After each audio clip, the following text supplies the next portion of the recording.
Alright, ladies and gentlemen, and welcome to another episode of Association Mode, obviously being upgraded to 2 weeks because of the My Player mishap. Anywho, let's get right on into it. Let's preview the Charlotte Bobcats. I want to preview them because they are the first people that we're going to face. So let's see what they've been doing in this past couple of days. The thing that really sucks is that this is it's really irritating. But it would seem that they have it's so weird. Charlotte and New Orleans, why are they a rivalry? Weird. I'm just gonna look at their schedule. Can I switch something? Toggle. There we go. Toggle. There we go. Let's just keep going back. Okay, so they have lost 1, 2, 3, 4, 5. They've lost 5 of 7. All right, so that's the record is 2-5 at the moment. And they are on a 2-game win streak against the Hawks. Oh, we're Boston, right? I'm mixing up my player again. Anywho, they have lost against the Rockets, as they should. Cavaliers and Pelicans, okay, that's acceptable, I suppose, because they're the Bobcats. They've lost against the Knicks and the Raptors, fine. They're both kind of okay teams this year. And they beat the Knicks, okay, 70-62. Al Jefferson, obviously the lead scorer. Kid Gilchrist. Okay. Alright, so really what we need to do is... What it looks like to me is that we need to contain Big Al Jefferson. Look at him. 17 points, 9 rebounds. So we're going to have to really contain him in the first game. That's what we're going to have to do. Alright, well, contain Jefferson will be the goal for the Bobcats. Now let's go ahead and look at the Minnesota Timberwolves, and then we will... No, let's look at the Portland Trailblazers. We're simming Minnesota. Alright, let's look at Portland now. Portland Trailblazers. I should have went the other way. I don't think I have my TV muted, so there's probably double stuff going on here. Alright, let's see their record as I mute this. Mute that. There we go. Okay. They won their debut against Phoenix. They've lost against the Spurs, Denver, Rockets in overtime. Ooh, very close game too. And they've split them with the Kings, and they lost to the Pistons. Very off. Let's see, 1, 2, 3, 4, 5. 1, 2. Okay, so they're 5-2. No, 2-5. No, they have a lot. Okay, so they're the same. They're 2-5. Let's look at one of their wins then. Do we want to look at the good one? Yeah, I want to look at... Oh, no. I want to look at this one, because it's a little further on in the season. It's a little bit of a closer game as well. And let's see what the Trailblazers... Aldridge. Alright, so another big man we're going to have to be watching here. Matthews, Batum, Lillard. How many three-point plays did they do? 6, 8, 12, 15... Okay, so... Oh, they did 19 total three-point plays. Alright. Okay, alright, so now the last people, obviously, that leaves the Rockets, and the Rockets I'm really nervous about. 1, 2, 3, 4, 5, 6, 7, and they've won 5 of 7. 1, 2, 3, 4, 5, 6. Okay, so they've won 6 of a total of 8. 6-2 is their record, and they beat the Raptors most recently in a blowout victory. I don't really want to look at the stats of a blowout, because it usually seems like the main guy, which is Howard, probably wouldn't do so well in a blowout.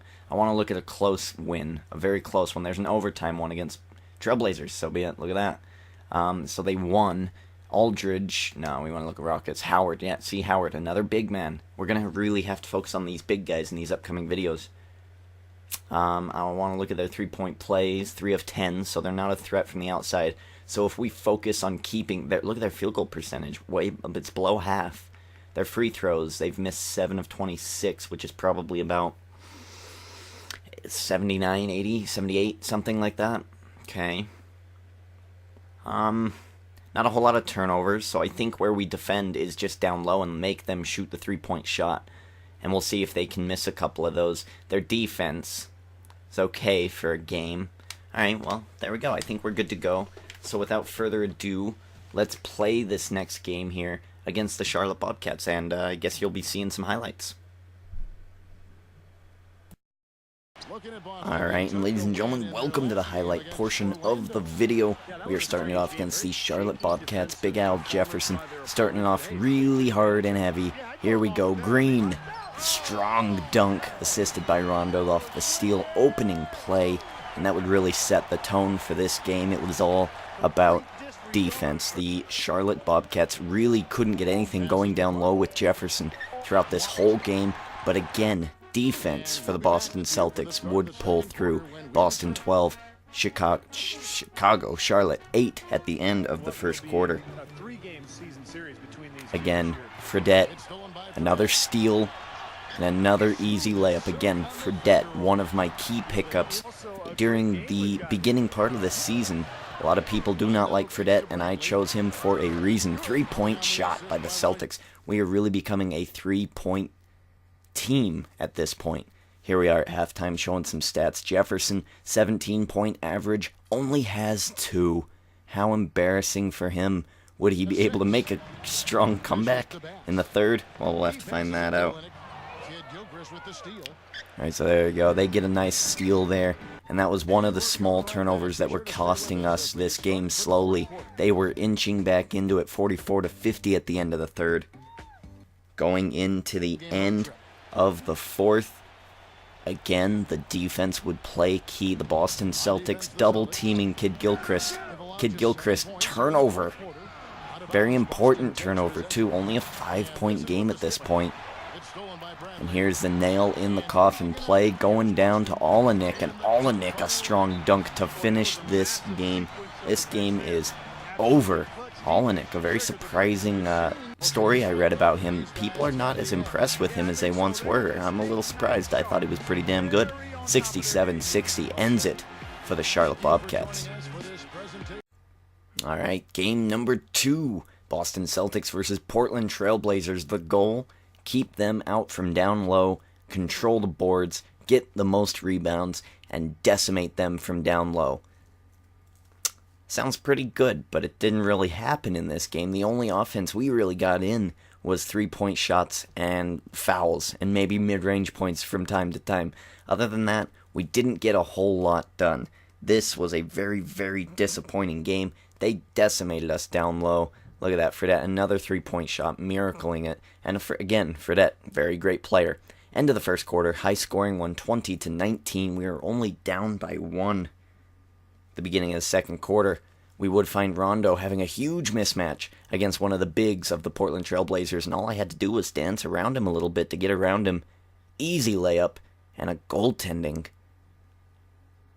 Poor LaMarcus. I believe that was LaMarcus Aldridge. I don't really remember. Anyway, we're going to halftime, 39-35. We're still holding on to these Trailblazers. We are still holding on to hope. At this point in the game, we haven't gotten anything done down low.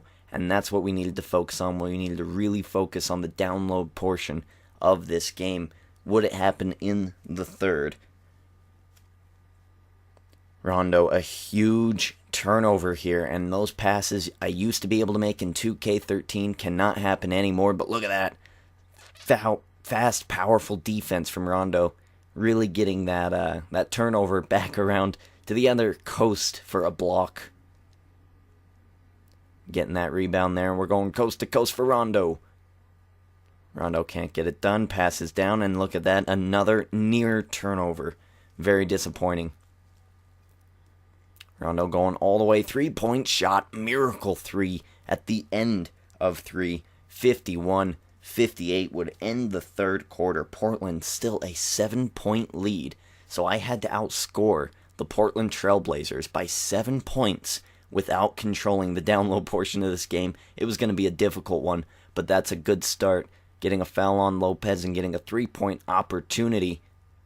Really playing well. Is that Danny Green? I think so. I don't remember his name. Shoot. Green. I know his last name. Green, 3-point play successful there. And it's time for us to catch up. Would we be able to? Again, going down low, mid-range shot, sinking it. Portland Trailblazers would answer back with a harsh dunk. As you do see, that is the nail in the coffin play. I couldn't come back from it. I had to pause. I had to focus. I did make a surge. I was right there. I was only 1 point behind. It came down to the last play. Rondo presses over to Bradley. Bradley can't sink the final shot, and we lose 81-70.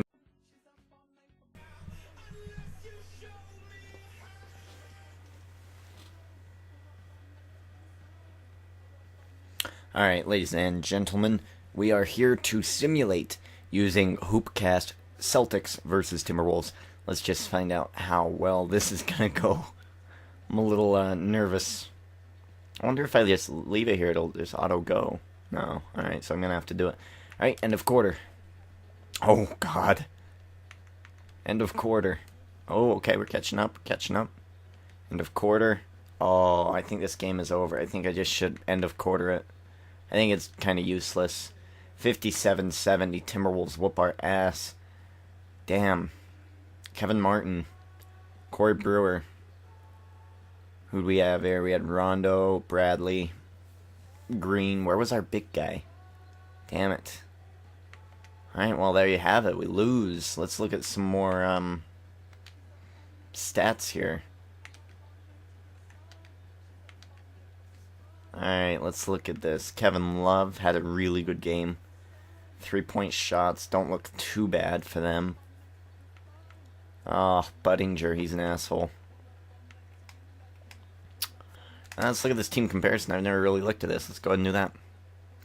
Points, obviously, they whooped their ass. 31%. Oh. 3-pointers, 11, and they had 9. 87-92. Okay, I think that's all we need to watch. Let's just... actually, you know what? We're going to actually schedule a meeting before we get to this. Not a meeting, a practice. Monday, and we want field goal, obviously. Shoot around, yeah, just shoot around. Plus 10 fatigue. I think that's good. I think that'll be good. And we'll do that drill. Alright, perfect. And let's simulate to that day. Alright, so here we are at the Rockets. Let's see what's been going on the news. Terry frustrated with the Nets. He's frustrated with everybody, though. Bosch out for 2 to 4 weeks. Interesting. Let's see. Nothing. Monte Ellis out for 6 to 8 weeks. A lot of big guys going down. I want to look over at our thing here. Alright, so we've lost 2 games in a row, and we're going up against the red-hot Rockets. Let's go ahead and see how they've done this past 4 or 5 days. Alright, so they won. So they're on a 2-win streak. We're on a 2-loss streak. So, without further ado, let's show that, and that'll be the end of this video, ladies and gentlemen, towards the highlights. And there will be a topic, so enjoy that. Alright, and that would bring us to the final simulation, or highlight game of the evening against the Houston Rockets at the Houston Rockets home. And they would not have Dwight Howard. Dwight Howard did get injured a couple games ago. We caught a lucky break here, and we did end up winning. I'm going to let these highlights roll while I talk about the topic that I want to talk about for this episode. And that is, Karl Malone was caught saying in an interview while he was training some of the big Jazz men about wearing protective knee pads, elbow pads, face masks, mouth guards, etc. He is an old school type of guy, and I want to know what your position is on this. Are you with Karl Malone, or are you with the Safety Commission? So basically what was said is, he said, let's forget all the elbow pads, all the knee pads, all the mouth guards, all that stuff, and just play the game. You're going to get bumped, you're going to get hurt. Go out there and play the game. So I want to know, what side are you on? Are you on Karl Malone's side and say, forget the elbow pads? Don't be looking like Kirk Heinrich out there on the court. Go out there looking like Karl Malone. I'm with Karl Malone. I say, this is a sport. You're going to get banged up. It's not football. It's basketball. Volleyball players don't wear protection. Come on now. You're hardly getting injured. I do agree with elbow pads. But, I mean, come on now. Face masks? Really? Really? What are you guys doing with that discussion? What side do you land on? Ladies and gentlemen, this series is doing remarkably well, and it's not glitching like my player is. So I'm going to continue it twice a week. And we're going to need to find a new topic for a couple days from now on Thursday. That is when the next episode of Association Mode comes out. Let me know how I'm doing. I'll let you know how you're doing, comment-wise. And we'll see if we can get this thing going on a tighter ship. This has been another episode of Association Mode. We have done 4 games. We will do 4 more games on Thursday. I am Derek D. Ginger King. Thank you for watching. Remember to like, favorite, comment, and subscribe. Remember the topic. And I'm checking out.